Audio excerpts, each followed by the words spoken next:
Gold, trusted gold buyers. మీరు తాకట్టు పెట్టిన బంగారాన్ని విడిపించి ఈ రోజు ఉన్న మార్కెట్ ధరకు కొనబడను.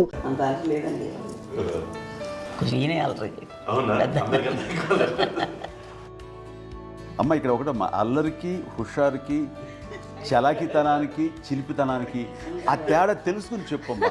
అల్లరంటే ఇప్పుడు నా ఇమేజ్ ఏమైపోద్ది, అల్లరంటే అల్లరుడు అని, నేనేమో చాలా రావుడు మంచి బాలుడు అనేలాగా నా ఇమేజ్ ఇది.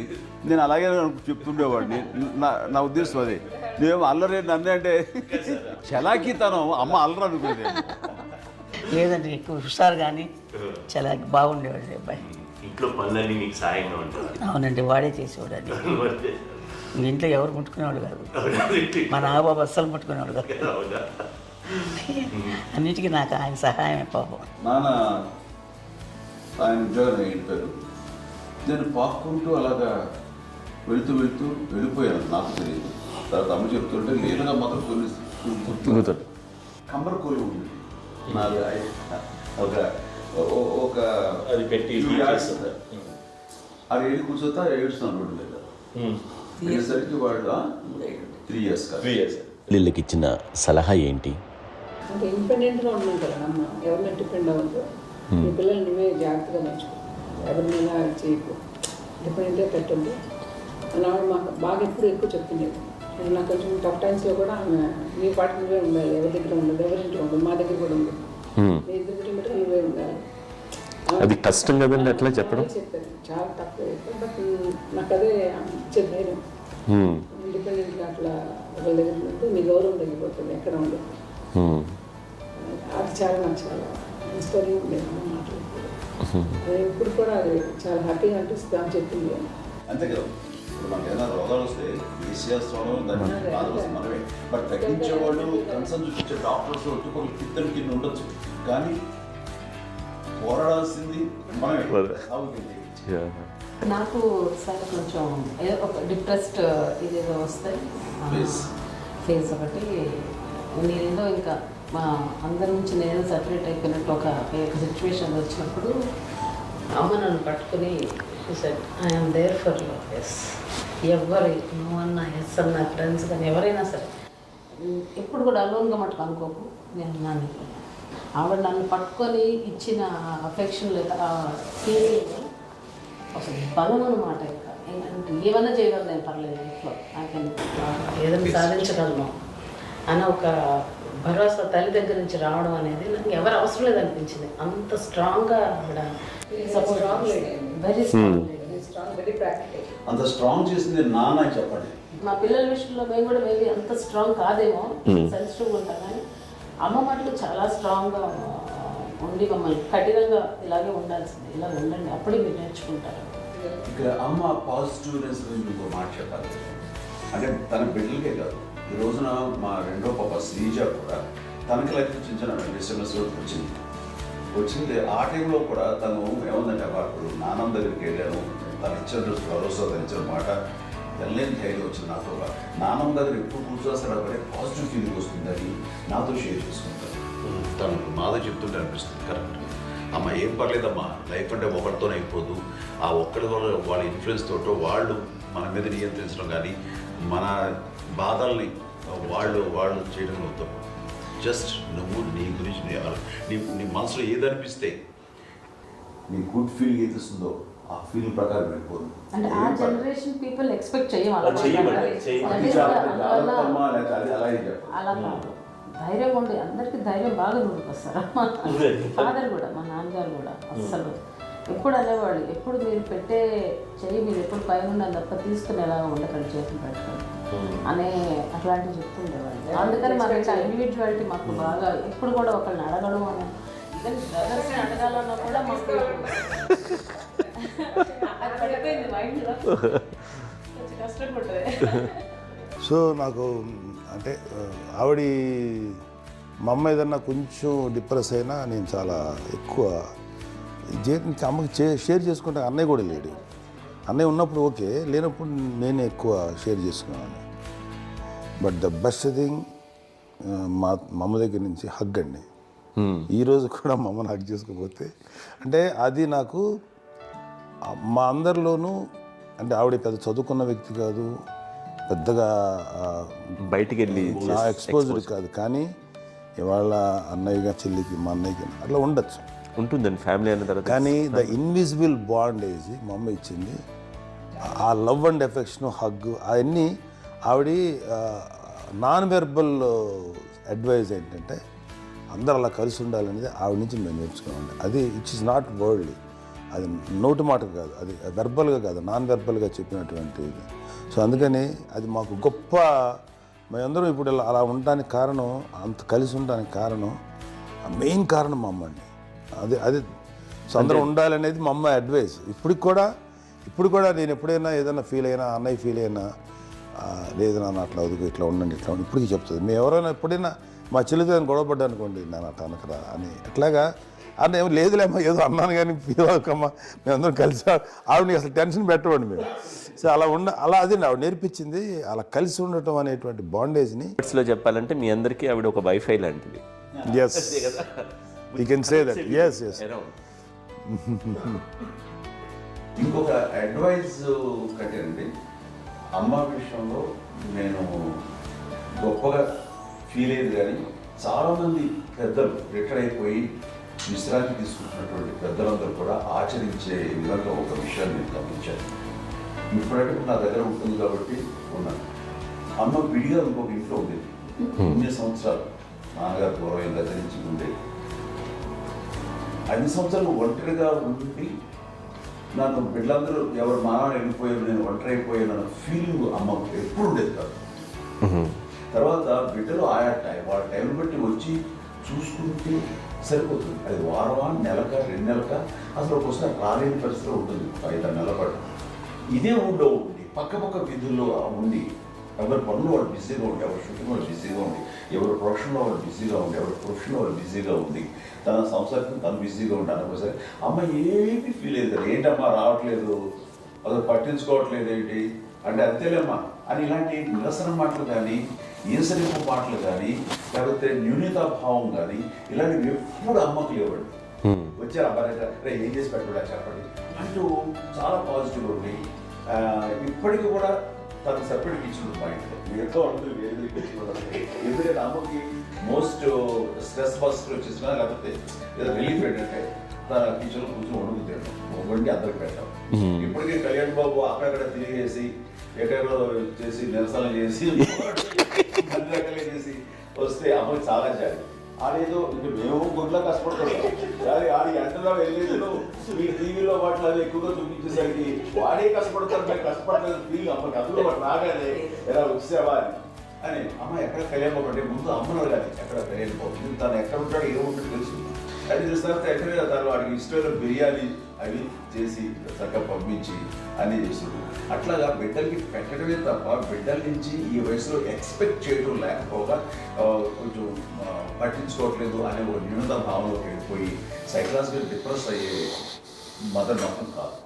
ఆ రకంగా మాకందరికీ భరోసా. మేము కూడా పెద్ద అయినా బిడ్డలు వాళ్ళ ప్రవృత్తి ఉద్యోగరీత్యా వాళ్ళ వృత్తిరీత్యా వాళ్ళు దూరం అయిపోయి మనల్ని చాలా కమ్యూనికేషన్ గ్యాప్ వచ్చినా సరే బిడ్డలు నాకు దూరం అయిపోయి పట్టించుకోవట్లేదు. ఇలాగే చూసేవాళ్ళు వెళ్ళి ఎంత ఇదిగా వదిలేయేవాళ్ళు గురించి ఇప్పుడు ఏమైపోయానో అన్న ఇంత కొంచెం బాధపడలేదు వాళ్ళకి అంటూ నెగిటివ్ సైడ్ ఆలోచించే విధానం లేనే లేదు. అది మా అందరికి ఎంత కంఫర్టబుల్ అంటే అంత కదా. ఎందుకోకపోతే మాధవ చూసుకుని మాధవ లేకపోతే నాగబాబు వెళ్తుంటాడు కడియడం వల్ల మా విజయం చూసుకుంటున్నది సరే, నా కళ్యాణ్ బాబు తను చూసుకుంటుంటాడు, ఇలా ఎవరో కూడా వెళ్తూ ఉంటాం.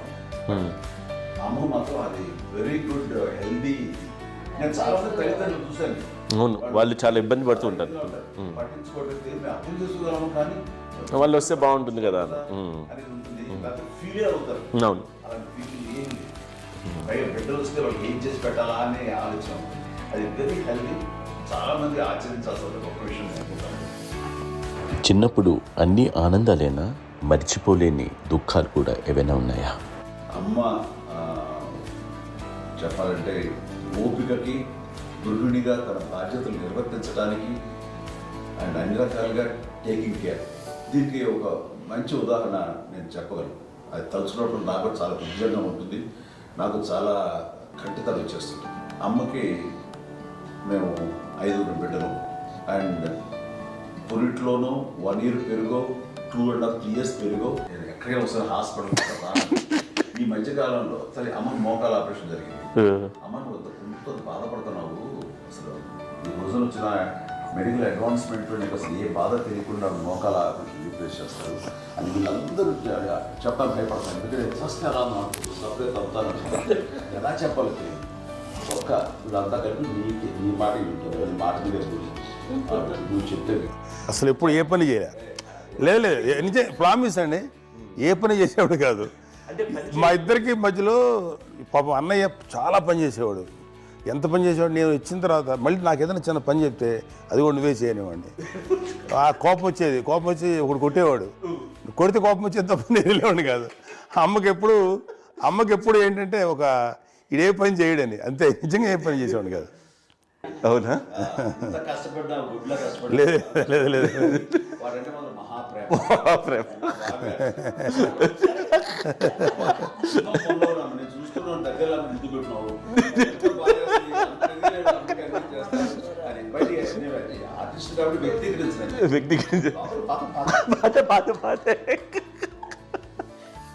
చిన్నది కాబట్టి చివరిది కాబట్టి తనంటే బుద్ధండి, నేను పెద్దోడు కాబట్టి నేను చదివి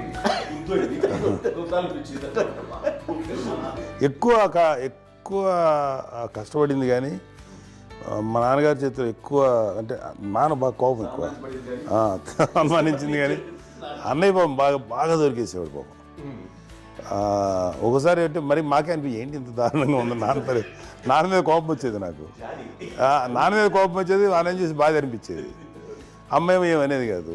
సరే అయినా సరే ఎప్పుడు కూడా పోనీ అన్ని చేసినా మళ్ళీ తను హైపర్ యాక్టివ్ అన్నయ్య ఫుల్. ఇప్పటికీ ఉన్నాడు. ఇప్పుడు ఈ రోజు కూడా అదే అన్నయ్య సేమ్ హైపర్ యాక్టివ్. యూజువల్గా పెద్ద కొడుకు కొంచెం అంటే సూపర్గా ఒక నిదానంగా ఉంటాడు అంటారు. బట్ అన్నయ్య దానికి జస్ట్ ఆపోజిట్.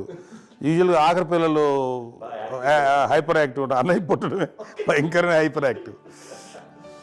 ఒకప్పుడు అమ్మాయిల్ని ఎక్కువగా బయటికి పంపించేవాళ్ళు కాదు, అబ్బాయిల మీద కూడా అనేక ఆంక్షలు ఉంటూ ఉండేవి. మీ పిల్లల్ని అలా ఆంక్షల మధ్య పెంచారా, లేకపోతే పూర్తి స్వేచ్ఛనిచ్చారా? అంటే మాకు మా నాన్నగారు కానీ మా అమ్మగారు కానీ అండి మాకన్నా చాలా బ్రాడ్ మైండ్ ఉన్న వ్యక్తులండి. ఎందుకంటే పిల్లలు ఎక్కడన్నా బయటకు వెళ్తే ఇప్పుడు మేమైతే భయపడిపోతాం. మా విజయ్ కానీ మా చిన్న చెల్లి అన్నయ్య నేను అందరం కూడా ఇవాళ ఉన్న పరిస్థితిలో వాళ్ళు ఎప్పుడు భయపడేవాళ్ళు కాదండి. ఎక్కడికి వెళ్తాను నీళ్ళని ఇచ్చేవాళ్ళు, లేట్ అయినా అసలు ఏమనేవాళ్ళు కాదు. లేకపోతే ఏదైనా మోటార్ బైక్లు వేసుకున్నాం, లేకపోతే కారులో ఎట్లా పడితే ఎట్లయినా సరే ఏమనేవాళ్ళు కాదు. వాళ్ళు తెలియకుండానే మాకు ఒక ఫ్రీడమ్ ఇచ్చారండి. సో దట్ అదే ఆ ఫ్రీడంలో భాగమే అన్నయ్య కానీ ఇండస్ట్రీకి వెళ్ళాలంటే కూడా ఒక వ్యక్తి ఒక కొడుకు ఒక గొప్ప కెరీర్ని పర్సూ చేసుకుంటూ వెళ్తున్నప్పుడు నాన్నగాని అమ్మగానే ఓపెన్ మైండ్ తోటి అసలు నువ్వు వెళ్ళి నాన్న ఎంతకాలం వెళ్తావచ్చు, నువ్వు ప్రయత్నించని చెప్పి అలా వదిలేశారండి.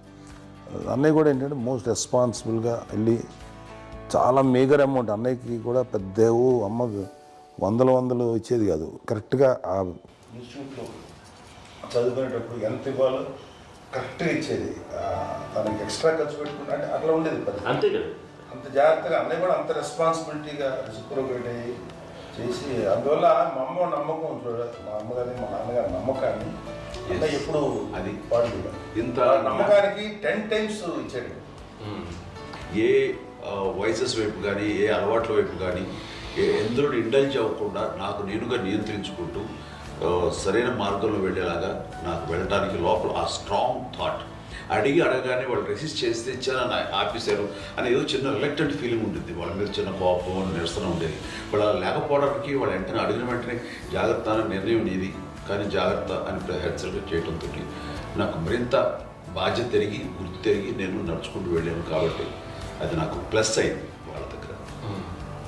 అంటే మదర్ అంటే తల్లి అనే కాదు, మదర్ ఫిగర్ ఎవరిచ్చినా సరే అది నానైనా తల్లితో సమానం అనుకుంటాను. నాగో చెప్పినట్లుగా అట్లాగా అలిసిపోయి వచ్చిన నాకు కాళ్ళు నొక్కుతుంటే నాకు భయం వేసేసేది. ఆ తర్వాత పడుకో అది గదవాయించేవాడు, అది కూడా కోపం. అంటే ఉదాహరణ అంటే మళ్ళీ అదే నాకు తిడతారు, ఎందుకు కాదు పడుకుని ఎక్కడ నిద్ర వస్తాయండి నాన్న అంటే. సో ఆ రకంగా నాన్న తన ప్రేమను చూపిస్తుంటారు. ఆ తర్వాత గోండా టైప్లో కూడాను నేను ట్రైన్ కింద వెళ్తుంటే నాన్న అక్కడే ఉన్నారు, రాజమండ్రి దగ్గర ప్రాంతంలో. ఆయన చాలా కోపం చేసింది, ఇలాంటి చేస్తుంటావు నువ్వు, ఏదైనా అయితే ఏంటి అది అని చెప్పేసి. ఏం పర్లేదన్నా, ఏమవుతుంది, అన్ని రకాల సేఫ్టీ అన్ని రకాల జాగ్రత్త తీసుకున్నాం. ఈ రోజు ఉన్నది సేఫ్టీ అప్పుడు లేదు. అయినా సరే రేపు పొద్దున నీ కొడుకులు ఇలాంటి పరిస్థితుల్లో నీకు తెలిసి వస్తారు అప్పుడు అనేవాడు. ఎన్నిసార్లు అనేవాళ్ళు. నాకు నిజంగానే మగధీర టైంలో కుర్ర వ్యక్తిని ఆ రోడ్డు మీద పడిపోయేది అని అన్నప్పుడు నాకు ఆ ఫస్ట్ టైం ఆ ఫీలింగ్ కలిగి. అలాగే పీటర్ హెయిన్స్ అనేవాడు ఫస్ట్ మగధీరలో జంప్ చేస్తారు, మోటార్ బైక్ జంప్ చేసినప్పుడు ట్రైల్లో పీటర్ హెయిన్స్ అంత హైట్ నుంచి 20 feet 25 feet హైట్ నుంచి పడిపోయి మొత్తాన్ని బోన్స్ని ఎరగొట్టుకుని వాడు 7 నెలలు వాడు ఇప్పుడు హాస్పిటలైజ్డ్. అది వీడైతే ఏమో తలుచుకుని భయం వేసేసేది. అప్పుడు నాన్న గుర్తుకు వచ్చేవాడు, ఓహో వాళ్ళ టెన్షన్ ఇంతే లేవు, మనకి మన కొడుకు వస్తే తెలియదు ఈ మాట నాన్న ఎప్పుడు అన్నారని అనిపిస్తుంది. Sweet memories. అత్త కోడళ్ళ మధ్య అనుబంధం ఎలా ఉంటుంది? సురేఖ్ గారితో మీకున్న అనుబంధం గురించి చెప్తారా? మాకండి కోడలు కాదండి, నా కూతురండి. మీది ఒక అందమైన ఉమ్మడి కుటుంబం, అందరూ కలిసి ఉంటారు. ఇంత ఆనందంగా ఉండడానికి కారణం ఏంటి? దీనికి పునాది ఎవరే వేశారు? మా నాన్నగారి క్వాలిటీ నేను ఎగ్జాంపుల్ చెప్పగలను.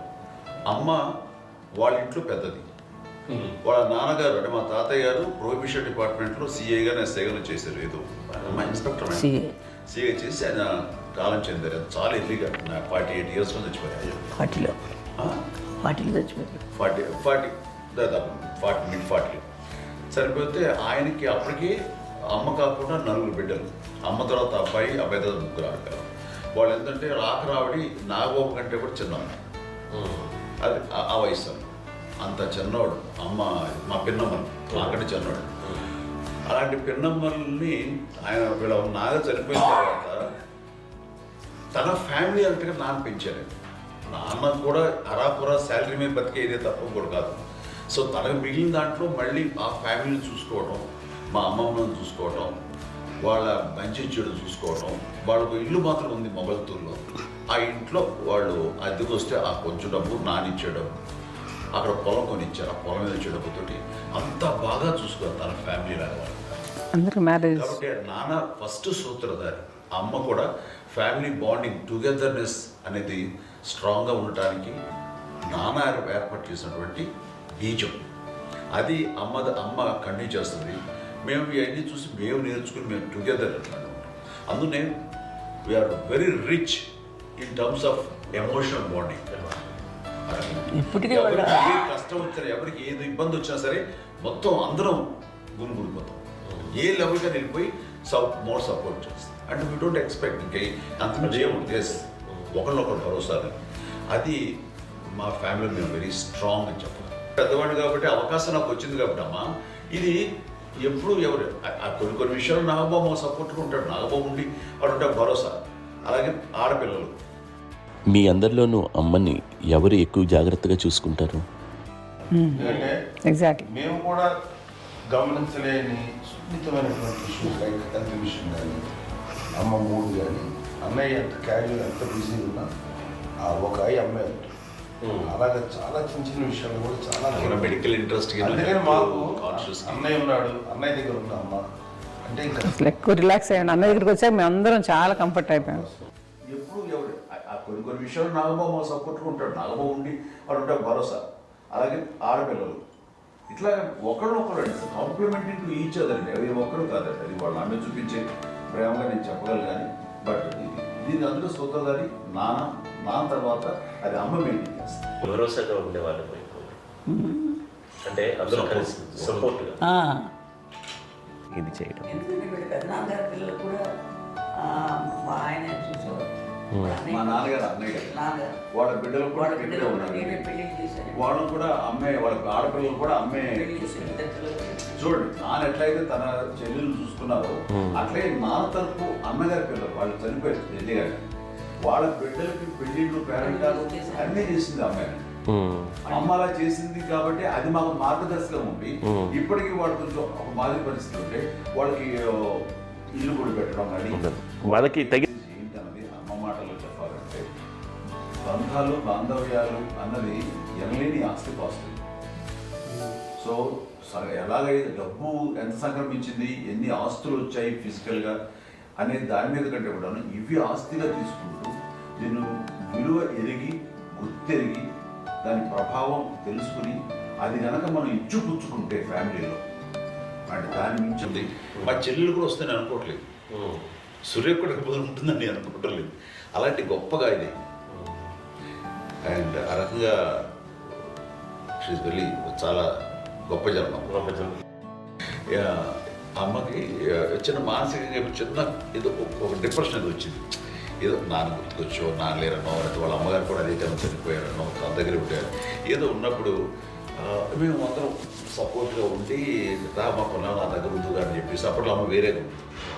ఉన్నప్పుడు ఒకటే మాట అమ్మ, నీలాంటి గర్భం అంటే అంజనమ్మదే గర్భం అని బయట ఎన్నోసార్లు నా ఫ్రెండ్స్ కానివ్వండి, బయట కానివ్వండి, కొన్ని సందర్భాల్లో మీటింగ్లో కానివ్వండి, స్పీచెస్లో కానీ అన్నవాళ్ళు ఎంతోమంది అన్నారు. వాళ్ళ మాట అంటే రీజన్ తెలుసా నీకు?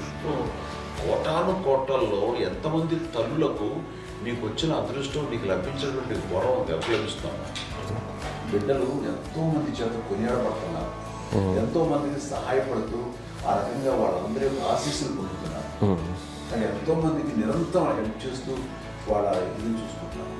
అవి ఆ భగవంతుడు మీరు చేస్తున్న పూజలో ఉన్న ఆ భగవంతుడు మన నెక్స్ట్ తరాలకు కూడా మనకి ఇలాంటిది వారసత్వంగా ఇస్తూ అదే రకంగా కొనసాగించేలాగా మాకు అదృష్టాన్ని ఇచ్చారు. ఇంతమంది ఎవరు నీ నుంచి వచ్చిన వాళ్ళే నీళ్ళు ఉన్నవాళ్ళు. నీ ఎంత గొప్ప గర్భం, ఎంత గొప్ప జన్మ నీది. అలాంటిది నువ్వు ఇలా అవటమేంటి? ఎంతసేపు ఇది హై లెవెల్లో ఉండాలి నీ ఫీలింగ్స్గా నువ్వు కానీ. అంతే నువ్వు ఇలాగా కుంగిపోవడం ఏంటమ్మా చెప్పినప్పుడు నిజమే కదా, నేను అవటం ఏంటి? ఇది నీది కాదు నాది కాదు, నువ్వు నమ్ముకున్న భగవంతుడు నీకు ఇచ్చింది అనుకుంటావు కదా. నువ్వు ఆ భగవంతుడి కృతజ్ఞత తీర్చుకోలేక ప్రతిరోజు ఆయన ధ్యానించు, ఆయన పూజలో ఉండు, నీకు ఆయనే ధైర్యం ఇస్తాడు. అంతేగా నువ్వు నెగిటివ్ సైడ్ ఆలోచించమ్మా. మా అందరికీ పాజిటివ్నెస్ ప్రివైల్ చేసిన దానివి, ఇచ్చిన దానివి, అందించిన దానివి. అలాంటి నువ్వు నెగిటివ్ వైపు వెళ్ళిపోకూడదు అంటే అంతే. మళ్ళీ అటుపక్క ఎప్పుడు గెలలేదు. ఆంజనేయ స్వామి భక్తి ఆయనలో ప్రవేశపెట్టి చెప్పాలడానికి నేను నన్ను దేవుడు ఇంట్లో నేనే ఇంట్రడ్యూస్ చేశాను. నానంత ప్రగాఢంగా నమ్మి ఆయన దానివల్ల లబ్ధి పొందారు. ఆయన అందులో మమ్మల్ని మించిపోయిన స్టేజ్కి వెళ్ళిపోయారు. ఆయనతోటి ఆంజనేయ స్వామితో ఇంటరాక్ట్ అవుతూ అట్లా ఆయన నమ్ముకుంటుంది. ఆయన నానంటారు అంతా నా గురువు, నా పెద్ద కొడుకు పెద్దోడే.